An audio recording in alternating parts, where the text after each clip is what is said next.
नमस्कार। आज के ये स्पेशल प्रोग्राम में मैं राजेश चौहान आपको स्वागत करता हूं। आज फोकस भारत में हमारे साथ में ये लड़ाई के लिए खास जो 48 घंटे से एक पूरा देश को हंगामा में एक परिस्थिति में लाके खड़ा कर दिया है कि आने वाले समय में क्या होगा, कैसे होगा। सारे इंतजार कर रहे हैं कि क्या होगा, मोदी जी आने वाले समय में क्या करने वाले हैं। और इसके लिए हम खास एक चर्चा का एक विषय रखे हैं और चर्चा के लिए हमारे साथ मौजूद हैं इतिशा चौहान जो कि 2 लड़ाई ऑलरेडी देख चुकी हैं, खुद लड़ चुकी हैं और एयरफोर्स के ऑफिसर हैं। इतिशा जी, स्वागत करता हूं फोकस भारत में आपको। नमस्कार। मैं फ्लाइंग इतिशा जी, पहला तो मैं थैंक यू। इतिशा जी, पहला तो एक छोटा सा सवाल से मैं शुरू करना चाहता हूं, ये कि अभी जो सिचुएशन चल रही है भारत का, कि सब आदमी एक इंतजार कर रहे हैं क्या होगा, कैसे होगा, मोदी जी क्या करेंगे, आने वाले समय में क्या होने वाला है। यदि आपको लग रहा है कि आने वाले 48 घंटे में कुछ होता है, भारत यदि अटैक कर दे रहा है पाकिस्तान के ऊपर में, तो आने वाले समय में आपको क्या लग रहा है, कैसा ये लड़ाई किस ओर जाएगा, कैसा मूड लेगा? देखिए, ये लड़ाई लॉन्ग पेंडिंग लड़ाई थी। जैसे बहुत पहले से क्या कहते हैं, हम लोगों के जितने भी जंग हुए हैं 1965 में हुआ, उससे पहले 1947 में भी हुआ। तो हमारे पास मैसेज लाउड एंड क्लियर है कि प्रॉब्लम का रेजोल्यूशन हमेशा भारत ने एक दोस्ती का तरीके से अपनाया इस प्रॉब्लम स्टेटमेंट को। लेकिन बहुत ही अनफॉर्चुनेट है जो पहलगाम में हुआ, और इसके मद्देनजर रखते हुए आई थिंक क्योंकि प्राइम मिनिस्टर ने इस बार पूरी गवर्नमेंट की तरफ से आर्म फोर्सेस को फ्री हैंड दिया है एंड एक स्ट्रैटेजिक डिसीजन लिया है, एंड वो उसको प्रॉब्लम को रिजॉल्व करने के लिए ही है। क्योंकि जब दोस्ती से सीधे उंगली से घी ना निकले तो करना ही पड़ता है। सो इसका तो आई थिंक पूरे देशवासियों को तैयार रहना चाहिए कि it is a war time, and अगर वॉर की स्ट्रैटेजीज, तरीका लड़ने का बदल गया है, टेक्नोलॉजीज नई आ गई हैं, लेकिन अगर 48 आवर्स में क्या अभी भी we get to know the information through the reliable sources, तो इट इज क्लियर कट कि arm forces is preparing for its attacks, and I think it is important कि कहते हैं ये ऐसा जवाब होना चाहिए इस बार हमारे देश की तरफ से कि पाकिस्तान को लाउड एंड क्लियर मैसेज मिल जाए कि क्या कहते हैं अब फिर हम नहीं, मतलब इतना मतलब सर से पानी हो गया है। तो I think it is important कि अब हम जवाब सही तरीके से दें, and that is what as a फौजी मैं एक्सपेक्ट कर रही हूँ, और एज क्या कहते हैं देशवासी हूँ जो मैं एक सिटीजन भी हूँ देश की, और वो उस तरीके से भी मैं एक्सपेक्ट कर रही हूँ कि अच्छा ही जवाब मिलेगा उनको, क्योंकि सारी टॉलरेंस लेवल हमारी ऊपर हो गई है। आई think it is high time कि हम जवाब दें और अच्छा जवाब दें, एंड क्योंकि एंड आई बिलीव हमारे तीनों चीफ्स काफी एक्सपीरियंस चीफ्स हैं, and with all their past experiences and in their respective fields, plus हमारे जो सीरियस हैं चौहान साहब, अगेन अनिल चौहान जो ऑनरेबल हमारे सीरियस हैं। So I think they all are collectively taking a decision जो देश के हित में ही होगा, और it is a long term decision, ऐसा ना हो कि ये short sighted हो। So ये long term decision ही होगा, and let's all hope. I think अभी के लिए तो इतना ही। I think more than I think जो हमारी फौज आगे लड़ रही है या आगे लड़ने वाली है वो अपना काम कर रही है, लेकिन एज अ सिटीजन हमारे जो आम नागरिक हैं उनको भी क्या कहते हैं तैयार रहना पड़ेगा। ये तो सबको ही पता है कि हमारे दुश्मन बाहर भी है, लेकिन हमारे घर के दुश्मन भी हैं, उन दुश्मनों को कैसे हैंडल करेंगे। So let the citizens be prepared कि it is a war time। और एक चीज आपसे मैं पूछना चाहता हूं कि जैसा बोला जा रहा है कि पाकिस्तान का गिदर वर्क की 4 दिन से लगाया हुआ है, एटम बम डालेंगे 1 किलो 5 किलो 7 किलो, बहुत सा ऐसा बातें आ रही है सामने। तो आपको क्या लग रहा है कि ये एटॉमिक वार के तरफ में टर्न करने का संभावना लग रहा है आपको ये लड़ाई?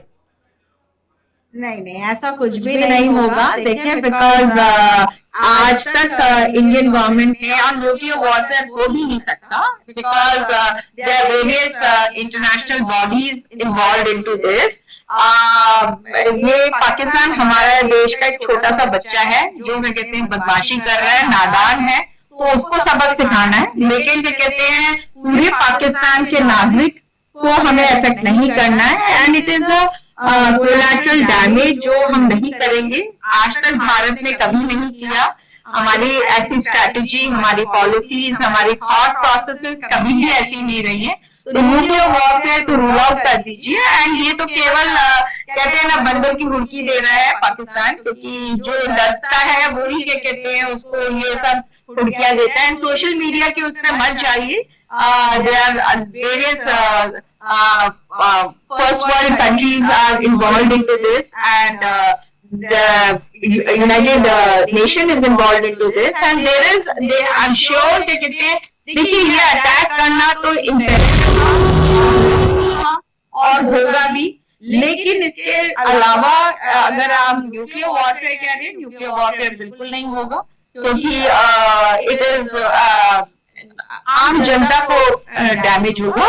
एंड ऑब्वियसली देश का भी हित नहीं है, and it is environmental issue, so बिल्कुल नहीं होगा। उतना तो ये लोग केवल कह रहे हैं। न्यूक्लियर वॉरफेयर अगर उस नौबत पे आ भी गया तो भारत किसी से कम नहीं है, ये भी हम सब जानते हैं।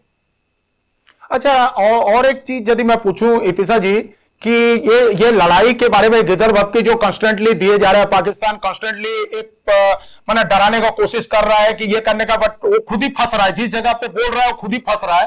तो आपको क्या लग रहा है कि आने वाले दिन 48 घंटा जो बोल रहे हैं मोदी जी के 48 घंटा के ऊपर बहुत बड़ा कुछ एक फैसला आने वाला है। आज 3 मीटिंग खत्म हो चुकी है इमरजेंसी मीटिंग के तहत, तो आने वाले 48 घंटे में लग रहा है कि इंडिया की तरफ से कुछ अटैक वगैरह कुछ ऐसा दिख रहा है आपको?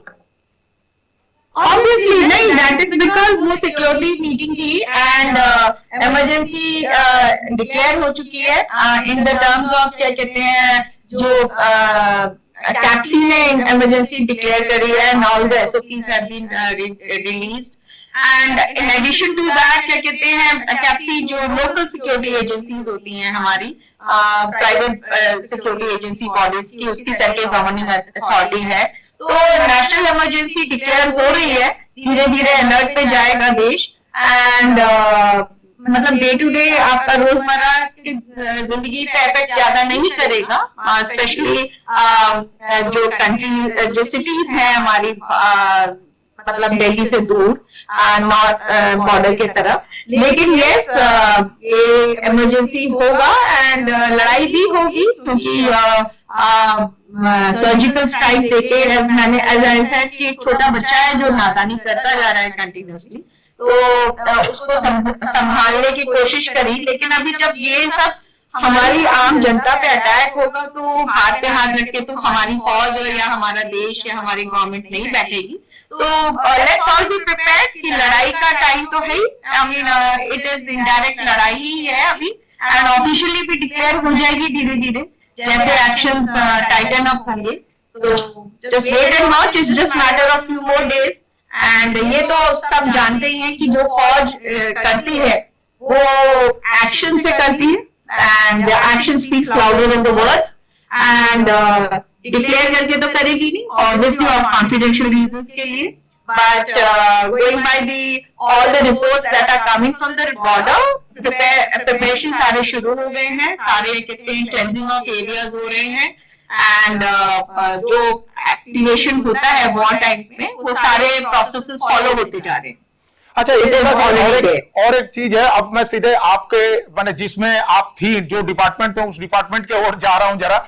आपने दो लड़ाइयां लड़ी है एज ए एयरफोर्स ऑफिसर, आपको क्या लग रहा है यदि ये जो 48 घंटे के बाद जब लड़ाई छिड़ती है तो एज ए एयरफोर्स का इसमें क्या रोल रहेगा? देखिए, एयरफोर्स में एक कॉमन इंसान के अंडरस्टैंडिंग के लिए, जैसे हमारी ये होती है जो फुट सोल्जर्स होते हैं, या हमारी इंडियन आर्मी जो होती है वो टैंकर से लड़ती है या फुट सोल्जर से लड़ती है। लेकिन जो आपको एयर स्पेस का पूरा सपोर्ट सिस्टम देता है वो इंडियन एयरफोर्स देता है, जो ये कहते हैं, आप जैसे सुनते हैं कि सियालकोट में अगर बॉम्बिंग हुई तो ऑब्वियसली हमारे कुछ मिसाइल्स जो एयरक्राफ्ट से ड्रॉप किए जाते हैं, तो एज अ मेरा रोल था, मैं एयर ट्रैफिक कंट्रोलर थी, मैं ऑपरेशन पराक्रम में एक्टिव थी बॉर्डर पे। एंड उस टाइम पे हमारे जो एयरक्राफ्ट से वो कहते हैं मिसाइल्स ड्रॉप करते हैं, एंड वो air traffic controller, as air traffic controller हमारी रिस्पॉन्सिबिलिटी होती है कि हमारे को जब एक्शन किया जाता है तो हम लोग क्या कहते हैं उनको पूरा प्रॉपर जैसे एज आई से लाइक क्लियर करते हैं, क्लियरेंस देते हैं।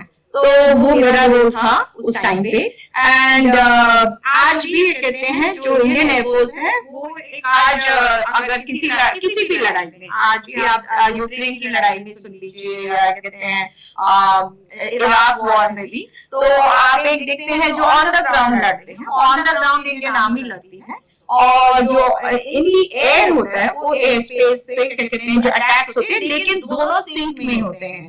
तो एयरफोर्स ऊपर से कवर करती है एंड अपने एयरक्राफ्ट से, एंड जो अभी हमारे पास राफेल हैं, सुखोईज हैं, जैगुआर्स हैं, so all the high level aircraft, तो वो सारे एक्टिवेट होते हैं और ग्राउंड पे कहते हैं हमारी इंडियन आर्मी नीचे से जाती है। तो बेसिकली डोर टू डोर जो होता है अटैक या फुट सोल्जर्स होते हैं वो इंडियन आर्मी करती है, और एयर स्पेस से जो कवर करता है या जो अटैक करता है, जो मास एरियाज पर अटैक होता है, वो क्या कहते हैं इंडियन एयरफोर्स करती है। एंड नेवी हमारी क्या कहते हैं सी की तरफ से अटैक्स करती है उनके वहां से। बेसिकली अगर किसी भी लड़ाई में देख लीजिए तो तीनों फोर्सेस कलेक्टिवली एक एक्शन को रिजल्ट ला के रखती है। अच्छा, मैंने एक सीधी बात यदि हम बोले तो आने माने ये जो लड़ाई हो रही है इसमें तीनों सेना के जो एयरफोर्स, नेवल और आर्मी, तीनों का सेम एक ये रहेगा कि ऐसा लगता है कि एयर स्ट्राइक या समथिंग इस तरफ में डाइवर्ट करेगा, समझ कि जो फ्रंट टू फ्रंट होने का कुछ संभावना लग रहा है मैम? नहीं, ऐसा कभी नहीं होता कि ये तीनों फोर्सेस, मैंने आपको पहले भी बोला कि ये तीनों फोर्सेस एक सिंक्रोनाइज्ड तरीके से करती हैं। तो उसके जो सुप्रीम कमांडर होते हैं, तो सुप्रीम कमांडर जैसे अभी हमारे सीरियस हैं और एनएसए के दोनों जी हैं, तो ये कॉमन सिटिंग होती है कि ये डिसाइड होता है कि एयरफोर्स का रोल ये रहेगा, आर्मी का रोल ये रहेगा और नेवी का रोल ये रहेगा। And plan A, plan B, plan Charlie होता है। अगर मान लीजिए जैसे कि आर्मी को कवर है, जैसे मैं कॉमन इंसान की तरफ से अगर अंडरस्टैंडिंग दूं, तो अगर आप फुट सोल्जर जा रहे हैं या मेरे टैंक्स जा रहे हैं तो उनको एरियल कवर कौन देगा, कवरेज कौन देगा? बेसिकली अटैक कोई अगर मेरे टैंकर्स पे करेगा या मेरी फौज पे करेगा तो क्या कहते हैं ऊपर से एरियल सपोर्ट क्या कहते हैं एयरफोर्स देती है। तो ऐसा है कि ये दोनों तीनों फोर्सेस सिंक्रोनाइज करती हैं एंड एक स्ट्रेटेजिक तरीके से करती हैं। मतलब अटैक्स जो होते हैं वो पूरे 360 डिग्री अटैक्स होते हैं, तो वो तो पॉसिबल नहीं हो सकता ना, एयरफोर्स अकेले नहीं कर सकती। ये बात अलग है, जैसे क्या कहते हैं सर्जिकल स्ट्राइक हुआ था, उसमें एयरफोर्स का ज्यादा यूटिलाइजेशन हुआ था क्योंकि ये एक एरियल अटैक था। तो लेकिन अगर आपको क्या कहते हैं डिपोज में जाना है, बेसिस पे जाना है, तो उसके लिए आपको आर्मी की जरूरत होगी, एयरफोर्स तो आएगी नहीं। So every force has its own importance and वो तीनों फोर्सेस मिलके करती हैं। ऐसा कुछ भी नहीं होता कि एक फोर्स अकेले करे। एंड ये एक देश है जिसकी Indian army, Indian arm forces तीनों मिलके करती हैं। नॉट ओनली दैट, बीएसएफ है, हमारी बॉर्डर रोड्स हैं, हमारी बाकी जो एलाइड सर्विसेज जो होम मिनिस्ट्री की हैं वो भी मिलके आती हैं। तो मतलब it is a collective thing. And not to forget the local citizens, जो हमारे बॉर्डर के सिटीजंस होते हैं वो भी इस लड़ाई में आते हैं, तो वो भी सपोर्ट करते हैं, लॉजिस्टिकल सपोर्ट देते हैं। तो ये एक पूरी क्या कहते हैं ऐसा कि ये पूरे देश की लड़ाई होती है। फौजी आगे जाता है बिकॉज उसकी लाइन ऑफ कंट्रोल पे पूरा कमांड होता है, उसको लड़ना आता है, लेकिन उसके बाद बाकी जो services, local police, local population, जो सिटीजन हैं, वो सब मिलकर करते हैं। तो it is a collective, government का सपोर्ट होता है।